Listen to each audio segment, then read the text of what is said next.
оқуға құштар ұлт жобасында сіздерге Бибігүл Иманғазинаның Тауқымет атты кітабын ұсынамыз. Бибігүл Иманғазина 24 желтоқсан 1942 жылы Шалқар қаласы Ақтөбе облысында дүниеге келген.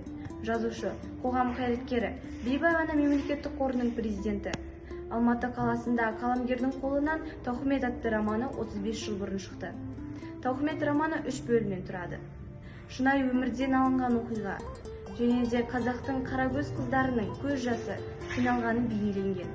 Тауқымет романының ең басты идеясы ол өмірден өз орныңды таба білу және басына қандай да бір қиындық түспесін, оны жеңе біліп, өмірге деген құштарлығыңды арттыру және келер ұрпаққа өнеге болатындай үлгі іс қалдыру.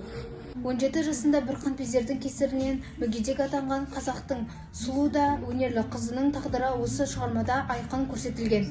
Шығарманың басты кейіпкері автордың өзі. Тауқыметтің басты кейіпкері Бибісана.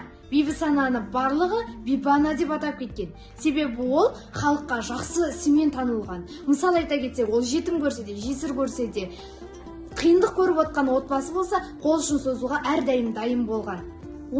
Бибі ананың бұл ісі қайраткер ретіндегі ерлігі. Бибігүл Бибісана бәлкім өзінің жанынан да бетер жақсы көретін әлсіз әкесін жылатпау үшін, аяулы отбасын одан әрі тақиетке ұшыратпау үшін алапат ауруды ауыздықтап, айқасып аман қалған шығар. Қалай дегенде де бұл жеке тұлға Бибігүлдің батырлығы, нәзік қазақ қызының нар қаһармандығы. Бізге берілген алтын уақытымызды пайдалы тиімді өткізу ол біздің қолымызда.